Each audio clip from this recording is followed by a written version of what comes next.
Good day. So here we have the samples we are using for the ultrasonic welding of multi-layered dissimilar configurations.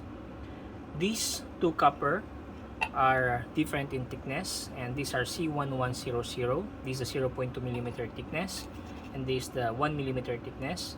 While here is the 0.2 millimeter thick aluminum A1050. So we cut the samples into small coupon size, like here. So this is the 1 millimeter thickness, this is the 0.2 millimeter thickness, and this is the 0.2 millimeter thickness for aluminum. So we clean the sample first using the alcohol, and then followed by acetone.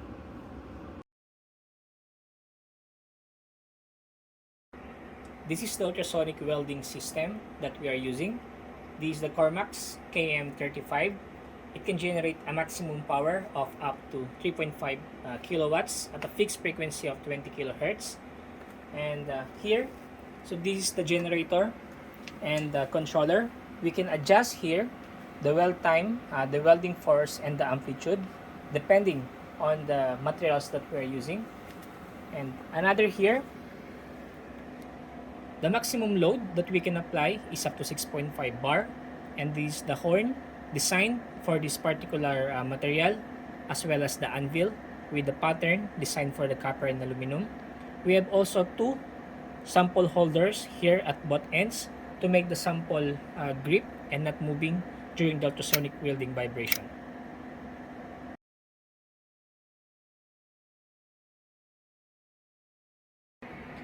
This is how we mount the sample. So this particular configuration is for configuration 4, where the two thinner aluminum sheets are located outside the thicker copper sheet. So we also use different spacers for the sample alignment during the mounting, and this is how we do it.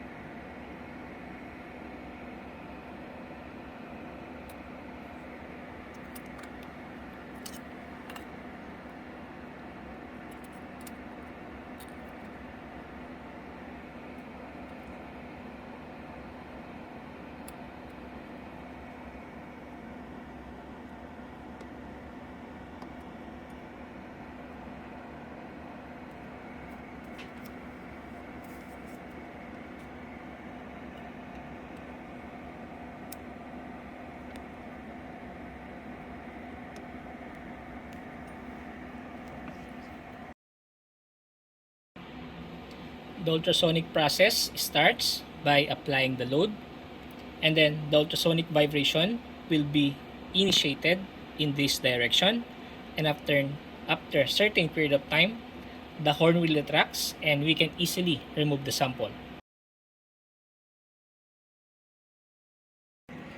Before, during, and after the test, we measure the temperature using this FLIR thermal imager.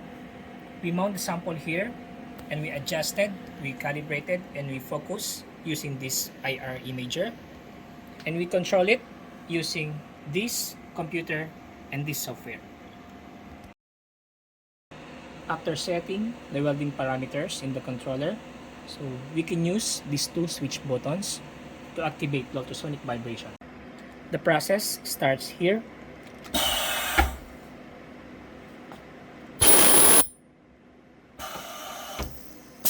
The temperature was simultaneously measured or recorded using this software and imager.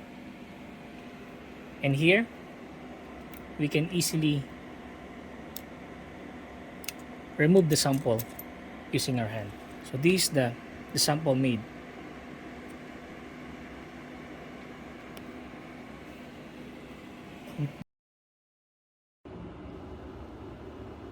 So here we have three different joints for three different mechanical evaluations. First, we have the standard joint for the lap shear test for these two thinner sheets, and also we use this configuration or this joint for the resistance measurement. Another one here is for the lap shear test, but for individual sheet.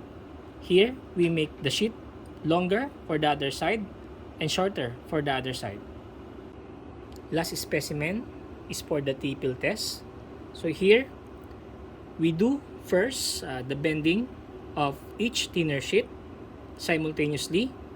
First here, and then after that, the second here.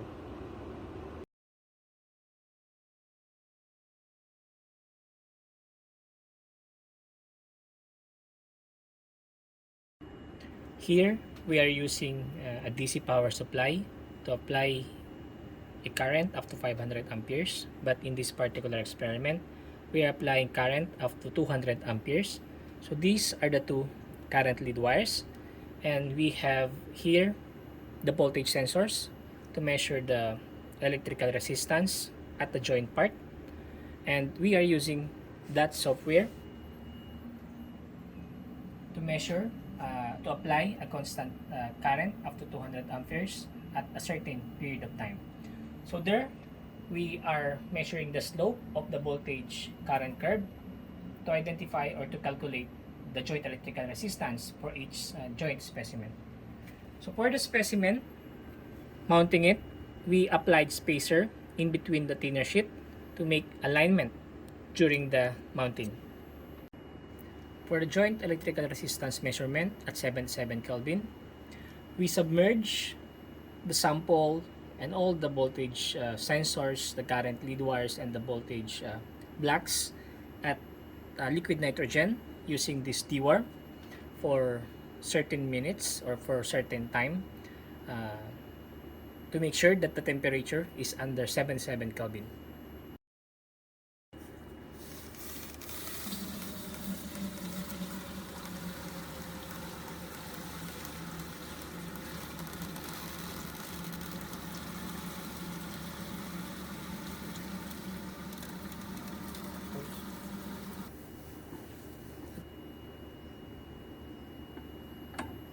Dapat na, okay.